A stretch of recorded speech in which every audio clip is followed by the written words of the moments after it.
Orang beriman justru merasa senang dengan kematian. Kalau Bapak Ibu sampai pada level merasa rindu meninggal, rindu ingin masuk surga, rindu ingin bertemu Allah, itu berarti level imannya sudah sangat bagus. Hadis dalam buku kita ini di urutan 337. Ya, kalau pegang buku nggak perlu buka itu, karena itu ada di cukup jauh ya. Ini ada di halaman kurang, karena lafaz hadis sudah ditulis di sini oleh penulis, langsung ditulis itu di 337, ada di halaman 434. Tentang kisah disembelihnya kematian pada hari kiamat nanti, ya. Tapi di sini sudah ditulis lafaz hadisnya. Seperti apa itu? Maksudnya ialah hadis yang diriwayatkan oleh Ibnu Hibban dalam kitab sahihnya dari Abu Hurairah radhiyallahu anhu, bahwasanya dia menuturkan Rasulullah sallallahu alaihi wasallam bersabda, "Yu'ta bil mauti yaumal qiyamati fayuqafu 'ala as-sirat. Fayuqal ya ahlal jannah." فيتلعون خائفين وجيلين أن يخرجوا من مكانهم الذي هم فيه ثم يقال يا أهل النار فيتلعون مستبشرين فرحين أن يخرجوا من مكانهم الذي هم فيه فيقال هل تعرفون هذا قالوا نعم ربنا هذا الموت قال فيؤمر به فيذبح على الصراط ثم يقال للفريقين كلاهما خلود فيما تجدون لا موت فيه أبدا. Artinya hadis ini lafaz hadis yang tadi dibilang ada indikasi yang menjelaskan secara jelas ini memang adalah hadis qudsi, karena ada respon langsung dari Allah di dalam hadis, ya. Terjemahannya kata Nabi SAW, kematian didatangkan pada hari kiamat, lalu akan didirikan atau ditegakkan di atas sirat yang dibentangkan di jalanan yang di atas neraka, ya. Kita semua akan lewatin sirat yang lebih tipis dari rambut, gelap, licin, itu semua tergantung amal. Kalau amal Bapak Ibu bagus, maka ada orang yang lewat seperti cahaya, kilat. Ada orang lewat seperti kuda yang berlari, ada yang seperti burung terbang, ada yang seperti berlari, orang manusia berlari, ada yang seperti berjalan lalu dia lemah sambil dia merangkak, ya. Dan dia tidak mampu karena amalnya tidak mendorongnya. Dan ada orang yang jatuh ke neraka dulu karena dosanya lebih banyak. Nah, nanti akan diletakkan di atas sirat kematian, ya. Wujudnya kematian nanti akan ada pada hari kiamat. Kan semua orang akan merasakan mati. Nah, mati itu nanti kalau kita meninggal, kita akan lihat, oh ternyata mati itu begini wujudnya, ya. Nah, nanti mati itu didatangkan lagi setelah semua penghuni surga masuk surga, penghuni neraka masuk neraka, didatangkan lagi. Kemudian diseruhlah kepada ahli surga, wahai ahli surga, wahai penghuni surga. Semoga kita termasuk ini insyaallah. Para penghuni surga bergegas dengan penuh kekhawatiran kalau akan dikeluarkan dari tempat mereka berada. Jadi orang kan sebenarnya konsep dasar kalau sudah masuk surga, Bapak Ibu sekalian, kita nggak mungkin keluar lagi. Kalau masuk neraka masih bisa keluar, tapi ada syaratnya. Dia adalah orang-orang beriman, ya. Tapi dosanya lebih berat daripada amal solehnya. Itu disiksa dulu sampai habis dosanya baru dikeluarkan. Tapi kalau munafik, musyrik, orang kafir tulen, selesai. Khalidina fiha, kekal selamanya dalam neraka. Tapi kalau di surga nggak akan mungkin keluar. Nah, waktu ahli surga lagi nikmatin istananya, dayang-dayangnya, makanan dan segala macam, diseruhlah mereka, dipanggil, wahai ahli surga. Maka mereka ketakutan pada saat itu, khawatir dikeluarkan dari surga. Begitu dikatakan dalam hadis ini. Kemudian dikatakan, wahai penghuni neraka. Maka para penghuni neraka bergegas dengan gembira kalau akan dikeluarkan dari tempat mereka berada. Mereka dipanggil, mereka pikir mereka akan dikeluarkan atau diringankan siksaannya. Kemudian dikatakan kepada kedua penghuni tempat ini, surga dan neraka, apakah kalian mengenali ini? Sambil diperlihatkan kematian itu dalam wujud. Riwayat hadis yang lain menyebutkan didatangkan dan diwujudkan seperti seekor domba. Seperti seekor domba, gitu ya. Kemudian ditanyakan kepada para ahli surga dan neraka, apakah kalian mengenal ini? Mereka menjawab, tentu wahai Rob kami. Nah, yang pegang buku bisa digaris bawah itu, ya. Tentu wahai Rob kami. Kalau ibu-ibu dan sudah terima dalam bentuk foto, bisa diambil edit, ya, bisa digarisin tuh, ya. Bisa kan? Di handphonenya kan bisa diketik, edit, di bagian atas tuh ada kayak gambar pena, diklik, kemudian di garis bawahi. Nah, tentu wahai Rob kami. Ini yang membuktikan kalau hadis ini hadis qudsi. Kenapa? Karena ahli surga dan neraka mengatakan tentu wahai Rob kami, berarti bicara langsung dengan Allah Subhanahu wa taala. Ini berarti ada satu petunjuk yang jelas kalau hadis ini adalah hadis qudsi. Ya gitu. Lalu dikatakan itu adalah kematian. Semua ahli surga, ahli neraka kenal kalau itu adalah kematian. Kemudian diperintahkan agar kematian disembelih di atas sirat. Ya. Lalu dikatakan kepada dua golongan tersebut, keduanya kekal dan tidak akan pernah mati selama-lamanya. Ya. Di sini dikatakan oleh penulis, Rasulullah SAW menyatakan fayuqal, kemudian dikatakan tanpa menyebutkan subjek atau siapa yang mengatakan secara implisit. Beliau tidak menegaskan siapa yang menyeru penghuni surga dan neraka itu. Apakah malaikat atau Allah gitu ya. Juga yang bertanya kepada mereka mengenai kematian, apakah kalian mengenal ini? Belum dijelaskan itu Allah kah yang berbicara atau malaikat yang berbicara. Awalnya kata penulis, kita tidak mengetahui apakah yang bertanya itu Allah ataukah malaikat. Hingga terungkap jawaban pertanyaan tersebut dari para penghuni surga yang disebutkan pada pertengahan hadits ini, yaitu dengan tanggapan mereka, tanda kutip, tentu wahai Rob kami. Maka ini menunjukkan bahwa yang berbicara dan bertanya kepada mereka adalah Allah Azza wa Jal. Melalui indikasi ini kita mengetahui bahwa hadis ini adalah hadis qudsi. Nah seperti itu ya. Berarti bisa Rasulullah SAW yang bilang Allah berfirman, Rob kalian berfirman, Allah mewahyukan. Nah itu semua makna hadis qudsi. Tapi kalau Nabi tidak sebutkan, ada cara lain mengetahui indikasi ini hadis qudsi. Kalau ada petunjuk yang seperti ini, ternyata respon langsung dari Allah kepada orang yang sedang diajak bicara di dalam hadis. Nah seperti itu kurang lebih. Kemudian kita masuk, tentu hadis ini nanti akan kita paparkan penjelasannya ya. Tapi hadis ini adalah hadis yang paling menggembirakan penghuni surga dan paling menghinakan penghuni neraka. Ini hadisnya. Karena Bapak Ibu tahu sendiri, orang kalau di dunia ini menghadapi hukuman, misal ada pencuri, maling di pinggir jalan digebukin, ya. Kapan orang berhenti gebukin? Kalau kasihan itu kecil sekali persentasenya, apalagi kalau dia maling gitu ya. Orang berhenti itu kalau lihat dia mati. Kalau orang sudah mati nggak ada yang mau gebukin. Orang tahu orang mati nggak ada rasa apa-apa lagi, kan gitu. Sekarang ibu dan bapak jengkel sama satu orang, begitu dia mati selesai. Orang mati itu tahu sudah nggak ada lagi responnya gitu ya. Kita kalau lihat ada orang mati, jenazah di sebelah kita, di depan kita, sebelahnya ada orang hidup. Kita lihat beda sekali, ini nggak bisa bergerak, ini bisa bergerak, ini bisa ngomong, yang hidup, yang ini mati nggak bisa ngomong dan seterusnya. Saya pernah sholat Jumat di dekat kantor. Kemudian ada jenazah mau disolatin habis sholat Jumat. Subhanallah, sementara saya lagi ada di belakang jenazah itu, saya melihat sambil merenung. Ini sebelahnya orang yang hidup, sebelahnya manusia sama, tapi sudah meninggal. Gak bisa buat apa-apa yang meninggal. Yang hidup masih bisa bergerak, dengarin khutbah, respon, kotak amal diisi dan segala macam. Berarti seseorang harus memaksimalkan selama dia hidup gitu ya. Karena kalau sudah meninggal gak bisa buat apa-apa. Dia gak bisa buat apapun. Terputus semua sumber amalnya. Maka dari hadis ini kita bisa lihat bagaimana ya, kematian itu akan dihilangkan. Tidak ada lagi kematian, ya. Sehingga sejalan dengan makna firman Allah, la yadzuqunal mauta illa mautatal ula. Mereka tidak rasakan mati kecuali satu kali. Jadi Bapak Ibu kita ini mati cuma sekali. Bagaimana saya cara memahami mati itu Ustaz? Ibu dan Bapak seperti kalau tidur. Tiap hari kita tidur kan? Coba lihat bagaimana kalau kita tidur, letakin kepala ngantuk udah hilang. Nah seperti nanti gitu kalau kita meninggal. Kita tiba-tiba sudah meninggal. Ruh kita keluar cuma lihat jasad kita ditangisin orang segala macam, kita tidak bisa buat apa-apa lagi. Ruh sudah dikeluarkan. Mirip seperti tidur. Makanya kata Nabi SAW, an-naumu akhul maut, tidur saudaranya kematian. Nah gitu. Jadi begitu mudah dia akan datang dan hitungan detik saja. Cuma ini satu kali saja. Satu kali dihadapi. Orang-orang beriman tidak akan pernah takut dengan mati. Orang kafir, munafik takut dengan mati. Ketakutan ini alami. Muncul karena mereka tidak beriman, mereka tidak punya persiapan. Orang beriman justru merasa senang dengan kematian. Kalau Bapak Ibu sampai pada level merasa rindu meninggal, rindu ingin masuk surga, rindu ingin bertemu Allah, itu berarti level imannya sudah sangat bagus. Karena memang orang-orang beriman merindukan kematian. Kenapa para sahabat mau mati syahid? Sampai mereka dipotong tangannya, ditusuk dadanya. Hamzah itu sampai dimutilasi oleh Hindun pada saat sudah meninggal. Darah-darah semuanya. Kenapa mereka mau semua itu? Karena mereka tahu memang mati itu cuma satu kali. Habis mati selesai.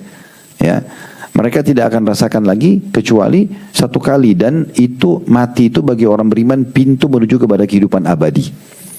Sekali kita meninggal, asal kita beriman aja dan amal soleh, itu tiketnya selesai. Janji Allah pasti benar, surga depan mata kita. Nggak ada keraguan, kehidupan abadi. Kita akan bertemu dengan semua orang yang pernah kita mau ketemu. Anak yang meninggal duluan, suami, istri, orang tua, kakek, nenek, moyang kita semua kita ketemu. Nabi-nabi semua kita ketemu. Makanya para sahabat, para tabi'in, orang-orang soleh dulu, karena mereka faham ini, mereka tuh kalau ada yang mau meninggal, ini temannya lagi sakit keras, didatangin lalu mereka bilang, berita gembira buat kamu. Orang mau meninggal dibilangin berita gembira. Kenapa? Dijelasin alasannya. Yang hidup ini, yang sehat, sambil mengatakan pada temannya yang sedang sakit, yang sudah mau sakarat, dia kata, karena sebentar lagi kau akan ketemu dengan Allah. Hanya tunggu mati nih. Kau akan ketemu dengan Rasulullah SAW. Kau akan lihat hasil daripada amalmu. Selama ini kan kita puasa, zakat, sedekah, haji. Kita nggak pernah lihat hasilnya kan. Nah, mati dulu baru bisa lihat hasilnya. Maka mereka faham itu. Oleh karena itu orang beriman tidak pernah takut dengan kematian. Bagi mereka itu justru kebaikan. Karena mereka akan berpisah dengan rutinitas dunianya dan akan menerima hasil daripada amal. Siapa yang takut? Ya orang kafir, orang munafik, atau orang penuh dengan dosa. Secara alami dia takut. Kenapa? Karena dia tahu ini ada hukuman sebenarnya. Fitrahnya itu tahu nanti masalah dia kalau dia meninggal, gitu ya. Makanya Bilal radhiyallahu anhu waktu ditanya, apa pendapatmu tentang kematian? Beliau mengatakan, marhaban bil maut, selamat datang kematian. Nah, betapa bahagianya orang nanti kalau masuk surga, didatangkan kematian, dan kita semua sudah pernah lihat. Kemudian dikatakan, disembeli lalu dikatakan, tidak ada mati sesudah ini. Riwayat hadis yang serupa dengan ini, tapi bukan hadis qudsi. Nabi SAW sampaikan, hadis Nabawi, kata Nabi SAW, maka didatangkan mati dalam wujud seperti domba, lalu disembelih di antara surga dan neraka, lalu dikatakan kepada ahli surga, kekekalan untuk kalian selama di surga, tidak ada lagi kematian sudah ini. Maka mereka tambah bahagia, karena kekal. Kepemilikan surga itu khalidina fiha, kekal ya. Kalau di dunia ini ibu dan bapak punya rumah sementara, mobil sementara, handphone ini sementara, semua sementara. Karena kalau kita meninggal akan jadi warisan. Mobilnya, rumahnya, nggak ada kepemilikan abadi. Tapi di surga, sekali bapak ibu punya istana, itu punya bapak ibu selamanya. Nggak ada lagi pindah tangan, khalidina fiha, kekal selamanya, gitu kan? Nah itu kan kebahagiaan abadi. Karena luar biasa, kita nggak ada pindah tangan, nggak ada kematian. Kata Nabi SAW, nanti akan kita bahas di hadis-hadis tentang surga, insya Allah. Kata Nabi SAW, masuk surga tidak akan rusak bajunya, tidak akan habis masa mudanya, tidak akan ada buang air besar, tidak akan buang air kecil, nggak ada WC di surga. Kata Nabi SAW, makanan minuman yang dikonsumsi dari surga yang tidak dibutuhkan oleh tubuh mereka. Kalau di dunia kan maaf, kita kencing, kita buang air besar. Di surga nggak ada lagi. Akan keluar dalam bentuk keringat yang lebih wangi dari kasturi. Nggak ada lagi, nggak ada WC, nggak ada segala macam. Orang di surga tuh nggak ada tidur, capek, nggak ada. Setiap detiknya kenikmatan. Saya pernah bedah 30 bab tentang surga, Bapak Ibu sekalian, itu ada hadis yang mulia. Kata Nabi SAW, ahli surga itu kalau duduk di satu sisi istananya, maka dia tidak pindah selama 70 tahun. Karena nikmatnya. Satu sisi aja nih. Untuk pindah ke sisi yang sebelahnya, itu dia tunggu 70 tahun. Karena dia nikmatin banget. Dia pindah itu bukan karena bosan. Dia pindah ke sisi yang lain. Dan istananya sekian luas. Ya. Surga itu seluas langit dan bumi. Makanya untuk memotivasi kita supaya semangat dengan Islam ini, semangat dengan hijrah, semangat itu harus banyak baca tentang surga dan neraka. Itu bukan pilihan, kewajiban. Masuk dalam rukun iman kita yang kelima, iman kepada hari kiamat itu masuk dalamnya adalah mati, prosesi kematian, bagaimana mati orang beriman, bagaimana mati orang kafir, kemudian alam barzah, ketemu mungkar nakir di kuburan, bagaimana jadi taman dari taman surga kalau orang-orang beriman, dan lubang dari lubang neraka kalau orang kafir, kemudian hari kebangkitan, ditimbangan amal hari kiamat, kemudian baru surga dan neraka. Nah ini satu rangkaian yang memang harus diketahui. Jadi kalau Bapak Ibu baca tentang surga dan terus ulang-ulangi, nanti kita tuh memang target kita surga. Dan orang kalau targetnya surga pasti baik. Karena ahli surga itu pasti jujur, pasti amanah, pasti tanggung jawab, pasti pemaaf, pasti dermawan. Tidak bisa masuk surga kalau nggak begitu. Nah kita begitu, kalau kita baca tentang neraka, kita jadi takut untuk berbohong, menipu, berzina. Karena ternyata ini tempatnya neraka loh. Neraka itu begini siksaannya. Orang yang paling ringan siksaannya begini, dikasih sendal kata Nabi SAW dari bara api yang membuat otaknya mendidih. Dan sekian banyak siksa-siksaan yang pernah kami bedah. Itu kurang lebih 33 bab tentang masalah neraka, surga neraka ya. Bukunya tidak tebal. Kalau Bapak Ibu mau dengar nanti, usahakan rutin dengerin setiap malam kalau mau tidur. Khusus bedah buku itu aja. Menambah keimanan. Di playlist YouTube kami ada judulnya Rasulullah SAW cerita tentang surga dan neraka. 30 bab surga, 33 bab tentang neraka. Maka itu bisa. Nah seperti itulah. Bayangkan kebahagiaan kalau kita sudah masuk surga. Lalu dikatakan kalian akan kekal, tidak ada kematian sesudah ini. Nah, bagaimana bahagianya itu, gitu kan? Kita tidak akan pernah keluar lagi. Dan kecelakaan bagi ahli neraka karena akan dikatakan tidak ada lagi mati buat kalian. Kalian akan masuk ke dalam neraka selamanya. Nah ini betul-betul kesengsaraan luar biasa. Sampai ada hadis yang berbunyi, kalau nanti orang kalau masuk neraka, Bapak Ibu sekalian, naudzubillah, itu akan mereka akan teriak-teriak memanggil Malik. Malik ini penjaga neraka, malaikat. Ya, dipanggil-panggil, "Wahai Malik, tolong minta pada Allah ringankan buat kami sehari saja." Gitu kan? Maka malaikat-malaikat Malik dan juga malaikat yang lain ada istilah malaikat Zabaniyah. Pernah dengar ya? Zabani kan Allah bilang begini, "Falyadu unadiya." Silakan penghuni neraka itu panggil siapa yang mereka mau panggil. Sanadu Zabaniyah. Kami akan panggil malaikat Zabaniyah. Malaikat Zabaniyah penjaga neraka. Bapak Ibu sekalian, kata Nabi SAW, kalau orang menunggangi kuda cepat 100 tahun belum bisa lewat dari awal pundak ke lehernya. Karena besarnya malaikat penjaga. Jadi memang harus dibaca supaya kita takut. Nggak boleh sembarangan melanggar gitu ya. Nah itu nanti malaikat-malaikat tidak menjawab mereka seupah salah selama 40 tahun atau berapa, tidak dijawab ya. Akhirnya setelah itu pun malaikat mengatakan kalian tidak ada negosiasi, tetap di neraka ini. Akhirnya mereka panggil Tuhan mereka Allah. Allah ini punya sifat Ar-Rahman, Ar-Rahim, Maha Pengasih, Maha Penyayang gitu ya. Tapi jangan lupa, ini bagi orang-orang yang patuh. Kalau kita suka melanggar, tidak bisa sifat Ar-Rahman, Rahim yang dipegang. Yang benar itu adalah syadidul iqab, berat siksaannya. Itu begitu, makanya Allah bilang, sampaikan hamba-hambaku wahai Muhammad, kalau aku maha pengampun, maha penyayang, dan aku juga sangat keras siksanya. Pengampun penyayang bagi orang yang patuh. Kalau Bapak Ibu punya pegawai di kantor, rajin, patuh, kita sayang sama dia, hormatin dia, kasih haknya. Tapi kalau ada yang ugal-ugalan, ya kita benci dia. Nah itu contoh rasionalnya. Jadi nggak mungkin kita selalu lalai ibadah, malas segala macam, ulang-ulangi dosa terus mau masuk surga. Oh Allah kan Ghafurur Rahim, Allah maha pengampun, nggak bisa, nggak pas. Kita harus alahkan itu kepada siksanya yang berat gitu ya. Nah seperti itulah. Nanti di neraka itu orang akan panggil Allah. Dan kata Nabi SAW, Allah tidak menjawab mereka seumur dunia. Bayangkan kalau umur bumi ini miliaran tahun gitu ya. Karena kita kan manusia ini Bapak Ibu sekalian adalah makhluk terakhir. Sebelum kita sudah ada jin. Semua ini hewan-hewan tumbuhan sudah lama, sudah ada. Sebelum manusia jauh. Makanya waktu Nabi Adam Allah ciptakan, iblis sudah ada. Golongan jin sudah ada. Bumi ini sudah ada. Sudah lama dihuni oleh jin. Entah Allah alam berapa ribu tahun. Jadi kita ini makhluk terakhir Allah ciptakan. Manusia itu. Ya. Jadi memang sudah ada. Nah seumur bumi Allah nggak jawab. Allahu alam berapa miliar tahun. Setelah itu Allah juga menjawab dalam surah Al-Mu'minun, Allah katakan ikhsa'u fiha wa la tukallimun. Tinggallah kalian dalam neraka dalam kondisi terhina dan jangan kalian bicara dengan aku.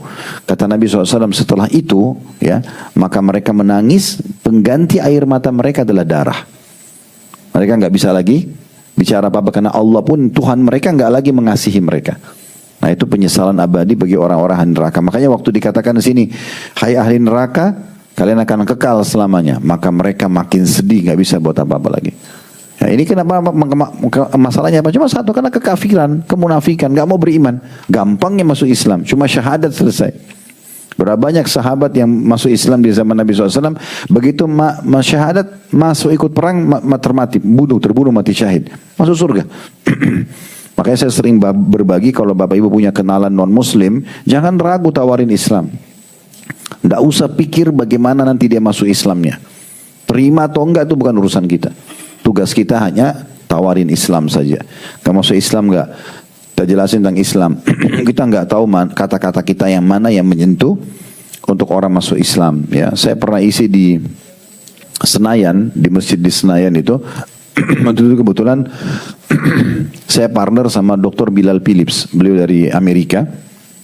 Beliau yang memasuk Islam kan 3.000 tentara Amerika waktu itu. Ada tablik akbar kita di Senayan waktu itu. Dia berbicara kebetulan dia bisa berbahasa Arab dan dia bicara sama saya, kira-kira saya bahas apa. Saya bilang sama dia, Anda kan mu'allaf, cerita aja tentang bagaimana Anda masuk Islam dan bagaimana mengislamkan 3.000 tentara Amerika itu. Nanti masalah akidahnya saya ngomong. Akhirnya dia ngomong lah, dia dalam bahasa Inggris ada yang terjemahkan, saya dalam bahasa Indonesia menjelaskan tentang materi masing-masing gitu. Tapi subhanallah penuh masjid itu. Masjid itu penuh. Setelah itu, tidak tahu kenapa tiba-tiba di akhir materi saya sempat terlintas, tiba-tiba aja saya bilang, di sini kalau ada yang hadir non Muslim dan mau syahadat silakan ke depan. Saya tidak tahu kenapa saya ngomong gitu. Tiba-tiba aja saya terpikir, subhanallah ada datang tuh, 3 orang datang, terus syahadat dengan saya di situ. Dia syahadat. Ternyata ada juga orang non Muslim, kita tidak pernah tahu. Ternyata dia tersentuh dengan pertemuan itu dan dia mau masuk Islam. Nah kita tidak pernah tahu. Sebab hidayahnya orang gitu ya. Karena masalahnya kalau kita biarkan meninggal dalam keadaan kafir, selesai, ini kekal di neraka. Ini luar biasa. Makanya Allah bilang, wala tamutunna illa wa antum muslimun. Jangan kalian meninggal kecuali dalam keadaan Islam. Itu sudah resep luar biasa itu. Tapi banyak juga orang tidak sadar ya, karena Islamnya dirusak selama dia hidup. Kenapa Bapak Ibu sekalian kita dalam azan mengulangi syahadat? Kan muadzin bilang asyhadu an la ilaha illallah, asyhadu anna Muhammad Rasulullah. Kita disunnahkan juga mengikuti muadzin. Itu kan berarti pengulangan syahadat. Kenapa pada saat tahiyat kita ulangi juga? Angkat telah ditunjuk lalu asyhadu an la ilaha illallah. Kenapa kita ulangi syahadat? Kenapa ada hadis Nabi SAW, siapa yang selepas wudu kemudian membaca 2 kalimat syahadat, asyhadu an la ilaha illallah Rasulullah, maka akan dibukakan baginya 8 pintu surga. Ada pembaharuan syahadat. Kenapa? Karena dikhawatirkan ada detik-detik hidup kita di mana lewat batal Islamnya. Orang tidak tahu. Misal ibu dan bapak ada yang bercanda, saya mau keluar dari Islam itu bahaya sekali itu. Satu kata begitu aja bisa murtad dari Islam, bahaya ya. Atau dia buat hal-hal yang membatalkan keislamannya. Dia pungkiri Al-Quran, dia pungkiri ayat-ayat Al-Quran, dia pungkiri hadis-hadis Nabi SAW, dia hina istri-istri Nabi misalnya ya. Hina sahabat-sahabat Nabi, ini bahaya, bisa pada tingkat kekufuran gitu ya. Ya, seperti banyak orang-orang Syiah lakukan, itu bahaya sekali ya. Oleh karena itu memang ada hal-hal yang seperti ini. Nah ini makna umum ini ya. Nanti kita akan masuk membahas hadis ini di hadis nomor 300 itu lebih panjang lebar. Kita akan lebih panjang lebar. Ini saya cuma kebetulan hadisnya lewat, maka saya jelaskan kedudukan hadis ini. Hadis ini adalah hadis yang paling membahagiakan bagi orang-orang beriman dan paling menyengsarakan orang-orang kafir neraka, karena mereka masing-masing akan kekal dalam kepemilikannya itu ya. Cuma sedikit saya tambahkan, masalah kata-kata Allah atau firman Allah khalidina fiha bagi ahli surga, itu ada 2 makna. Makna yang pertama, khalidina fiha, kita akan memiliki kepemilikan selamanya ya. Itu berarti nikmat sekali, karena kita tidak akan keluar lagi dari surga ya. Itu bagus. Tapi ada makna yang kedua, khalidina fiha, kekal selamanya. Ini makna keduanya juga penting, yaitu sekali Bapak Ibu miliki kedudukan itu, tidak bisa pindah ke kedudukan yang di atasnya. Contoh misalnya, kalau kita bilang 100 derajat surga, dalam sebuah hadis disebutkan jarak antara 1 derajat ke derajat di atas itu antara langit dan bumi. Ada riwayat lain menjelaskan derajatnya itu 100 tahun. Nah kalau misalnya dari ini angka 100 cuma contoh ya, surga jauh lebih daripada itu levelnya, ribuan mungkin jutaan level gitu ya. Tapi misalnya angka 1 sampai 100, Bapak Ibu dengan amal yang Bapak Ibu kerjakan sekarang ternyata sampai di level 30 misalnya. Begitu masuk surga, masuklah di istana level itu, sudah sangat mewah sebenarnya gitu ya. Tetapi nanti di surga kita bisa ketemu. Ibu dan bapak nanti bisa ketemu sama adiknya, sama kakaknya, sama tantenya. Mungkin mereka di level 50. Mereka lebih bagus otomatis. Memang sudah tidak ada hasad. Allah sudah angkat penyakit hati, tidak ada lagi iri. Tetapi tetap ada penyesalan. Penyesalannya kenapa? Coba dulu saya puasa Senin Kamis ya, saya seperti dia. Coba dulu saya sholat malam seperti dia. Coba dulu saya hadir majelis ilmu seperti dia. Coba dulu saya ulang-ulangi haji seperti dia. Maka saya sama dengan dia, tapi sudah tidak ada manfaatnya. Karena ibu dan bapak khalidina fiha di level 30. Yang bisa membuat kita pindah 30 ke 50 sekarang, mumpung hidup. Nah itu poin penting itu secara keimanan harus difahami, supaya jangan kita suka tunda-tunda amal soleh, karena amal soleh itu nggak bisa terulang. Kalau tadi ada yang tidak sholat duha, kemudian baru dengar sabda Nabi SAW, siapa yang keluar mengerjakan sholat duha maka dicatatkan baginya pahala umroh lengkap, begitu kata Nabi. 2 rakaat sholat duha, selain hadis tentang Seperti bersedekah untuk 360 sendi. Maka dia baru mau niat kerjakan sekarang. Bisa nggak dia kerjakan sekarang? Udah nggak bisa, udah lewat waktunya. Ya kan? Ibadah itu perbedaannya sama dosa Bapak Ibu sekalian. Kalau ibadah, sekali Bapak Ibu luput, nggak bisa kita kejar. Tadi malam nggak sholat tahajud, kita baru tahu sekarang, baru semua sholat, nggak bisa kita sholat, sudah lewat. Dan tentu pahala kita beda dengan orang yang mengerjakannya. Ini fahami baik-baik Bu ya, supaya Ibu tahu, oh nggak boleh luput nih. Ada orang miskin, nggak usah tunda, jangan bilang orang miskin depan, mungkin itu amal terakhir, udah sedekah aja, selesai gitu. Seperti itulah. Jadi amal ibadah itu nggak bisa kita tunda-tunda, jangan tunda. Karena penundaannya itu membuat dia tidak bisa terulang, kecuali di waktu yang lain. Terpaksa kita duhanya hanya bisa besok, kalau masih hidup. Sholat malamnya nanti malam, luput lagi, besoknya lagi baru bisa, nggak bisa. Tapi kalau dosa, kita berbuat dosanya 10 tahun, 20 tahun, kita taubat, masih bisa dibersihkan. Dosa masih bisa dibersihkan. Itu rahmatnya Allah, tapi derajat di surga nggak bisa. Makanya beda derajat antara orang yang baru hijrah 1 tahun dengan orang yang sudah hijrah 5 tahun. Orang yang sholat dari 50 tahun sholat 5 waktu, ada yang baru 20 tahun sholat. Bagaimana bisa kita samakan? Gak mungkin. Makanya harus jeli menangkap itu. Bahwasanya penentuan derajat di surga itu adalah dari amal-amal kita. Dan jangan luputkan setiap peluang amal saleh. Ya, jangan terus-menerus nunda gitu ya. Baik, kita masuk ke poin C-nya. Ini tentang masalah keberadaan hadis-hadis qudsi. Hadis qudsi terdapat dalam kitab-kitab as-sunnah atau hadis, ya. Seperti kitab-kitab musnad, sunan, mu'jam, jami'. Ya, kalau yang pegang bukunya bisa ditandain, kalau yang di handphone juga bisa ditulis kalau mau buat note ya. Ini istilah nama-nama buku yang dibuat oleh ulama-ulama hadis. Ada musnad seperti musnadnya Imam Ahmad, ya, itu disilakan dengan musnad, ya. Kemudian ada juga sunan. Sunan itu seperti kalau pernah dengar Sunan Abi Dawud, Sunan Tirmidzi, susunan sunnah Nabi. Tapi ini istilah-istilah dipakai untuk dipakai para penyusun buku hadis. Kemudian mu'jam itu seperti kamus sebenarnya ya. Tapi itu juga ada seperti ya ditulis oleh At-Tabarani dalam Mu'jam As-Saghir, Mu'jam Al-Awsat, Mu'jam Al-Kabir misalnya. Kemudian ada jami'. Ini juga istilahnya gabungan. Jami' itu bisa karena orang berkumpul atau tulisan terkumpul satu tempat disilakan dengan jami'. Ya, ini contoh istilah-istilah buku-buku atau yang bisa ditemukan hadis-hadis qudsi di dalamnya. Periwayatannya tidak dipisahkan dari hadis-hadis lain pada bab khusus atau tempat tersendiri. Ini secara umum. Meskipun demikian sejumlah ulama berusaha mengumpulkan beberapa hadis qudsi ke dalam kitab-kitab tersendiri sebatas kemampuan masing-masing. Maksudnya kalau ibu dan bapak buka misalnya Sahih Bukhari. Pernah dengar Sahih Bukhari ya? Nah, misal kita akan temukan dari 6.000 sekian hadis dalam Sahih Bukhari, itu ada campuran antara hadis nabawi, Nabi langsung sampaikan atau Nabi mengatakan dari Tuhanku, atau Allah berfirman, hadis qudsi digabung.